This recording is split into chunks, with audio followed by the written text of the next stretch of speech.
নমস্কাৰ ছাত্ৰ ছাত্ৰীসকল, মনি ষ্টাডি পইণ্টৰ চেনেলৰ পৰা তোমালোকক স্বাগতম জনাইছোঁ।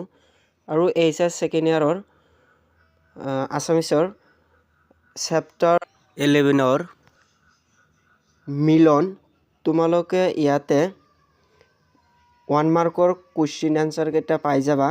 ভিডিঅ'টো স্কিপ নকৰাকৈ ভালদৰে চাবা। 1 নম্বৰটো চাবা। সাহিত্য একাডেমী বঁটাৰে সন্মানিত হোৱা প্ৰথমগৰাকী অসমীয়া মহিলা কবি কোন? নলিনী বালা। নলিনী বালা দেৱীয়ে সাহিত্য একাডেমী বঁটা লাভ কৰা গ্ৰন্থখনৰ নাম কি? অলকানন্দা।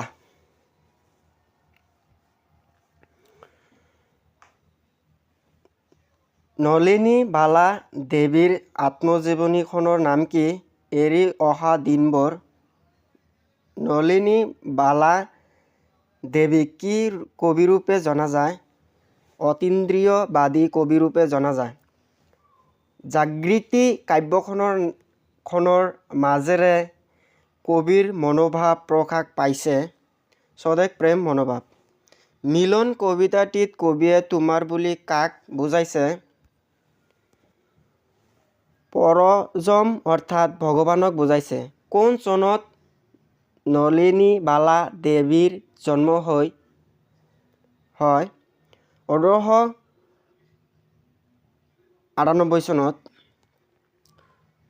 নলিনী বালা দেৱীৰ পিতৃৰ নাম কি? নবীন চন্দ্ৰ বৰদলৈ। নলিনী বালা দেৱীৰ কবিতাবোৰত মূলতঃ কি ভাৱ প্ৰকাশ পাইছে? অতীন্দ্ৰিয়বাদী বা ৰহস্যবাদী ভাৱ। নলিনী বালা দেৱীৰ কাব্যখনৰ গ্ৰন্থৰ নাম লিখা। অলকানন্দা। নলিনী বালা দেৱীৰ এখন জীৱনমূলক গ্ৰন্থৰ নাম লিখা। স্মৃতিতীৰ্থ। নলিনী বালা দেৱী ক'ৰ সাহিত্য সভাৰ সভাপতি পদ অলংকৃত কৰিছিল? যোৰহাটত বহা অসম সাহিত্য সভাৰ 'ঐবিংশ অধিৱেশনৰ সভাপতিত্ব আছিল 1954 ত। ভাৰত চৰকাৰে নলিনী বালা দেৱীক কি উপাধি প্ৰদান কৰিছিল? পদ্মশ্ৰী উপাধি। কোন চনত ভাৰত চৰকাৰে নলিনী বালা দেৱীক পদ্মশ্ৰী উপাধি কৰে? 1958 চনত।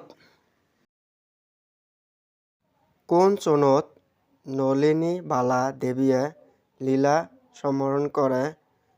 উত্তৰ 1977 চনৰ 24 ডিচেম্বৰত। মিলন কবিতাটিত ক'ৰ পৰা তুলি দিয়া হৈছে? সন্ধিয়াৰ সুৰ কাব্যখনৰ পৰা। ভিডিঅ'টো ভাল লাগিলে এটা লাইক দিব আৰু পৰৱৰ্তী ভিডিঅ'ৰ পাবৰ কাৰণে চেনেলটো ছাবস্ক্ৰাইব কৰি দিব। Thank U.